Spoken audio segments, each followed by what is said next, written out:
వరలక్ష్మి అయితే ఇంట్లో పూజకి అన్నీ అలా ఏర్పాట్లు చేస్తూ ఉంటారు. ఇక వాళ్ళంతా కూడా పూజకి ఏర్పాట్లు చేస్తూ ఉంటే ఇంతలో ఛాయ అయితే నిద్ర లేచి వచ్చి అక్కడ పూజకి ఏర్పాట్లు చేయడం చూసి ఏంటి ఇప్పుడు పూజ చేయడం ఏంటి అని చెప్పి వాళ్ళ దగ్గరకు వెళ్ళి అమ్మ ఎందుకమ్మా ఈ ఏర్పాట్లన్నీ అని చెప్పి ఛాయ అడుగుతూ ఉంటుంది. ఆ మాటలకు వరలక్ష్మి ఎలా అంటూ ఉంటుంది, ఈ ఏర్పాట్లన్నీ నీకు పేరు పెట్టడం కోసమమ్మా, నీకు పేరు పెడతాము అని చెప్పి అంటూ ఉంటుంది. ఆల్రెడీ నాకు ఛాయ అన్న పేరు ఉంది కదమ్మా, మళ్ళీ పేరు పెట్టడం ఏంటి అని చెప్పి అంటూ ఉంటుంది. ఆ మాటలకు వరలక్ష్మి అయితే లేదమ్మా, నీకు అప్పుడు గజపతి ఏదో తెలియక పెట్టేశాడు కదా, ఇప్పుడు మేము పెడతామని చెప్పి అంటుంది.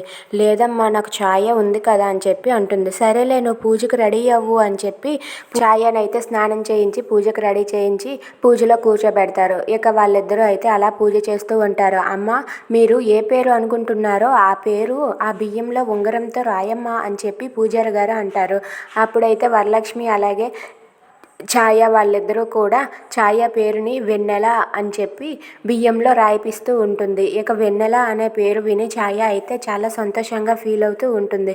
ఇక వాళ్ళిద్దరూ కూడా అలా బియ్యంలో పేరు రాసేసాక పూజారి గారు ఇలా అంటారు, నువ్వు ఏ పేరు అయితే రాసావో ఆ పేరుని 3 సార్లు మీ అమ్మాయి చెవిలో చెప్పమ్మా అని చెప్పి అంటారు. ఇక వరలక్ష్మి అయితే ఛాయ చెవిలో వెన్నెల వెన్నెల వెన్నెల అని 3 సార్లు చెప్తుంది. అది విని ఛాయ అయితే చాలా సంతోషంగా ఫీల్ అవుతుంది. అబ్బా నా పేరు చాలా చాలా బాగుంది అని చెప్పి అంటూ ఉంటుంది. దానికి వరలక్ష్మి అయితే వెన్నెల ఇక మీద నుంచి నీ పేరు వెన్నెల అని చెప్పి ఇద్దరు అయితే చాలా సంతోషంగా ఉంటారు. If you like this video please subscribe.